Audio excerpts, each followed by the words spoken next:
Saudaraku, banyak orang yang tidak faham bahwasanya memberi makan dan minum itu dalam Islam adalah salah satu cara untuk mendapatkan amal jariyah. Jadi banyak orang memikirkan amal jariyah itu hanya membangun bangunan, hanya membagikan Al-Quran sehingga dihafal. Intinya fisikal, bentuk materi saja atau material ya. Lebih ke masjid, lebih ke bangunan, lebih ke jalan, lebih ke sumur gitu kan. Padahal sebenarnya ada hal-hal lain yang bisa menjadi penyebab amal jariyah, di antaranya makanan dan minuman. Jadi hadis Nabi SAW yang sahih riwayat Imam Ahmad, ini rahasianya di hadis ini. Kata Nabi SAW, ma wudi'a ta'amun illa wada'allahu fihi barakah. Tidak ada makanan atau minuman yang dihidangkan untuk orang lain kecuali Allah, atau dihidangkan buat diri sendiri juga masuk sebenarnya, kecuali Allah jadikan bagian dari makanan dan minuman itu berkah. Maksudnya berkah apa? Kata para ulama, dia akan berada di tubuh orang yang mengkonsumsinya selama dia masih hidup. Jadi begini, orang tua kita semua, Bapak Ibu sekalian, orang tua kita seperti saya, orang tua saya misalnya, pada saat saya ceramah di masjid ini, saya mendapatkan pahala karena menyampaikan agama Allah, insya Allah, bila diikuti dengan keikhlasan. Semoga Allah ikhlaskan niat kita. Orang tua saya panen pahala saya. Kenapa Bapak Ibu sekalian? Karena saya tumbuh dari ASI ibu saya, dan saya tumbuh dari nafkah ayah saya. Makanan, minuman yang saya makan selama ini sehingga membantu pertumbuhan badan saya menjadi besar, dan akhirnya saya bisa hidup, maka itu menjadi amal jariyah. Makanya dalam hadis riwayat Imam Muslim, seorang sahabat bertanya, ya Rasulullah, ayyul islami khair, perbuatan apa dalam Islam yang khair? Khair ini yang baik sekali, pahalanya besar sekali, selain yang wajib, yang sunnah-sunnah aja nih. Nabi SAW tidak mengatakan perbanyaklah sholat sunnah. Kenapa? Sholat sunnah secara individual, puasa sunnah, zikir, ngaji, bukan.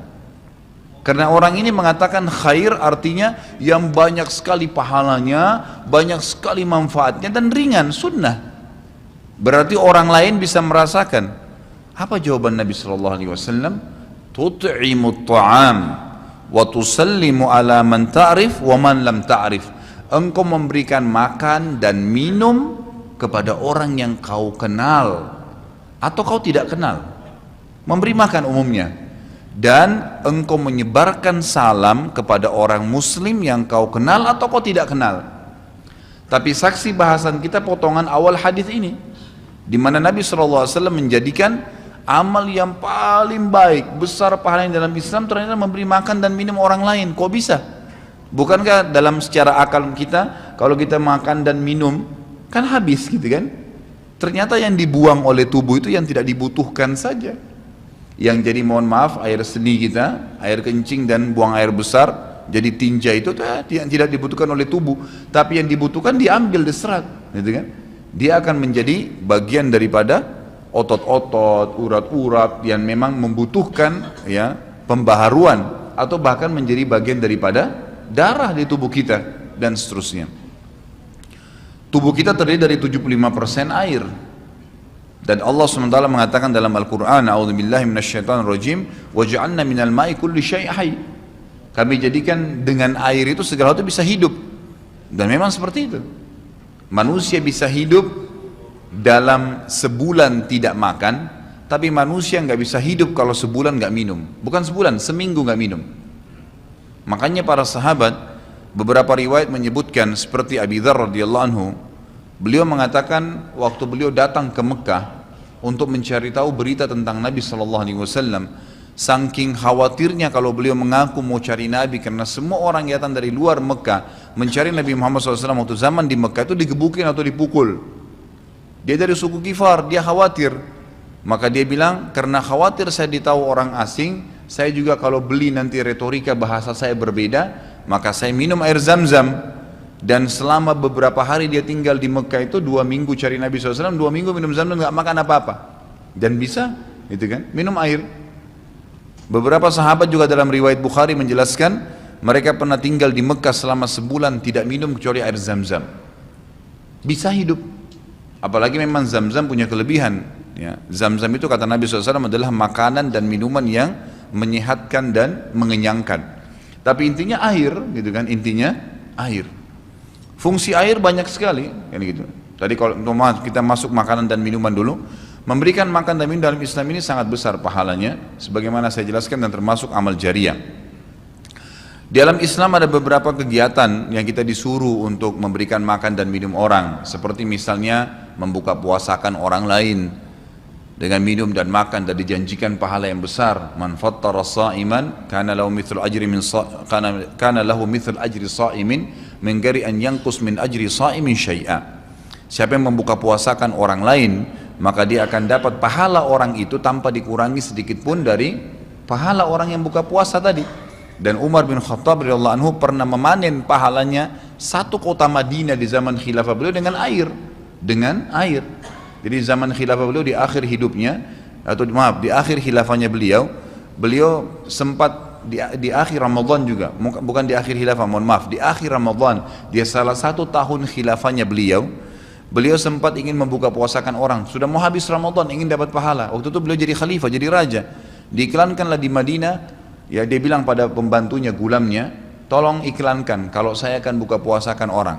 Ingin cari pahala, orang semua diiklanin. Amir Mu'minin bin Khattab mengundang buka puasa. Orang-orang pada berbondong-bondong datang. Yang undang siapa? Raja.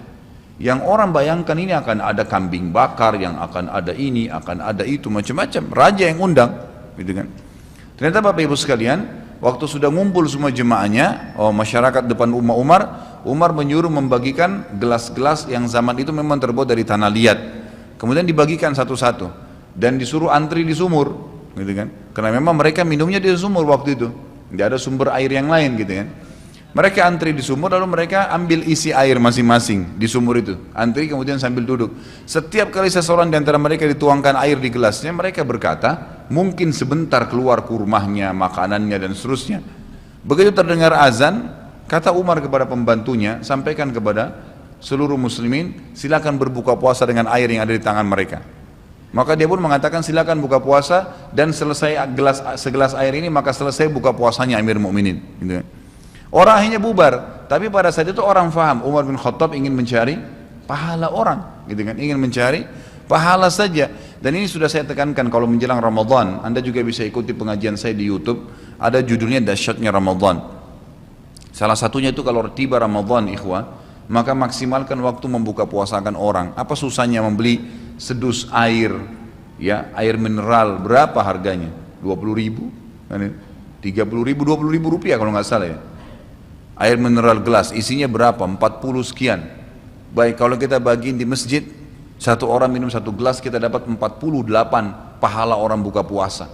Nah, itu luar biasa hanya dengan 20.000 rupiah. Tapi anehnya banyak orang tidak mau amalkan, padahal itu termasuk selain amal jariah, dapat juga pahala buka puasakan orang lain.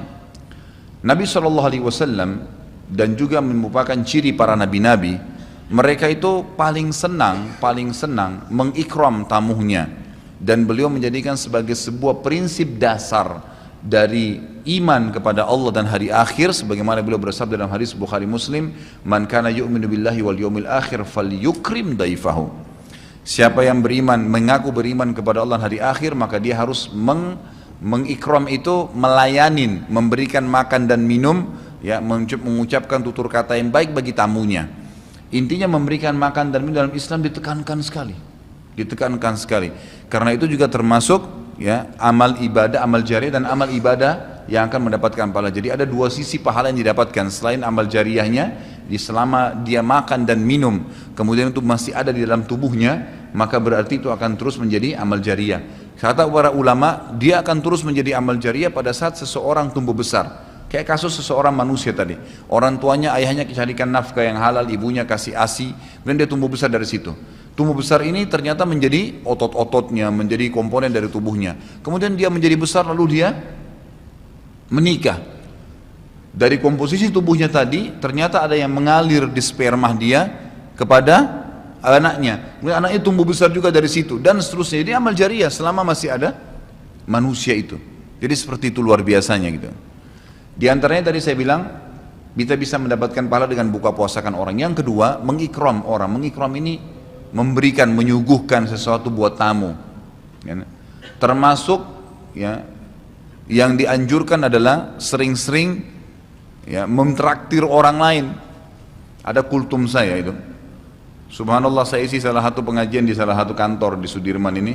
Sampai saya dibisikin, Ustadz, setelah saya nonton di YouTube ceramahnya Ustadz tentang traktir, ini teman-teman semua pada berebut nih, saling traktir-traktiran gitu. Jadi nggak lagi nunggu temannya yang bayar, tapi dia yang bayar duluan. Ternyata itu amal jariah ya Ustadz ya. Oh iya, amal jariah. Kan gitu. Memberikan makan orang, bayangkan kalau dia makan dan minum dia kenyang. Kemudian ada yang jelas pasti ya, makanan minuman yang dimakan dan diminum itu pasti ada bagian yang akan menjadi komposisi tubuhnya. Nggak mungkin semua terbuang. Maka itu berarti akan jadi amal jariah. Apalagi kalau dasarnya yang kita berikan makan orang-orang yang bertakwa, orang soleh, luar biasa. Makin kuat dia beribadah. Ciri Nabi Ibrahim alaihissalam, Nabi Ibrahim itu malah luar biasa ikramnya. Ya. Dia suka dengan tamu, sampai-sampai kalau dihidangkan makan, cirinya beliau nggak pernah makan sendiri. Pasti habis dihidangkan makan, dibuka pintu rumahnya, siapapun lewat dipanggil makan sama dia. Syekh bin Baz hafizahullah rahimahullah, beliau sudah meninggal. Salah satu muridnya menceritakan, beliau itu punya rumah, ya, rumahnya dia di belakang atau di samping rumahnya itu ada sebuah tempat yang kosong, pakai AC, ya dilapangkan seperti masjid inilah. Setiap hari beliau menyiapkan makan siang dan makan malam untuk 600 orang. Setiap hari. Siang itu untuk 600 orang, malam untuk 600 orang. Jadi 1200 orang yang makan setiap hari. Atau 1200 porsi lah ya. Kalau orang yang sama makan siang dan makan malam. Sampai-sampai beliau bukan mengundang ya, enggak diundang orang. Jadi awal-awalnya saja diiklanin. Jadi kalau sudah tiba waktu makan siang, yang lagi nyapu jalanan mampir, yang lagi lewat mampir, yang muridnya mampir, yang kerabatnya mampir, pokoknya mampir 600 orang. Siang malam, tiap hari sampai belum meninggal. Itu bagaimana mereka mengikramnya. Kadang-kadang kita subhanallah, makanan kita taruh di kulkas sampai rusak, nggak mau dibagi kepada orang. Pelitnya luar biasa. Kalau buahnya lagi berbuah dibungkus, nggak mau dibagi ke orang lain. Padahal sebenarnya rahasia untuk menambah berkah sesuatu benda, rezeki kita, itu diinfakkan dulu. Kata Nabi SAW di dalam hadis Bukhari, Allah SWT berfirman, ya ibna Adam, anfik alaik, wahai anak Adam, infak dulu baru saya infakkan kepadamu. Artinya baru saya berikan, bukakan rezeki itu. Kita kalau mau otomatis ya, spontan, begitu dapat makanan, ada makanan terus langsung dibagi. Dibagi langsung pada saat itu. Nih, bagi sama teman misalnya, atau kita porsinya sebagian, atau kita beli bungkus yang lain. Ini saya beli satu bungkus makanan 10.000. Beli satu bungkus yang lain khusus kasih fakir miskin. Sebagai tanda syukur terhadap makanan tadi itu. Langsung diinfakkan. Itu spontanitas, tidak berhenti rezekinya tuh.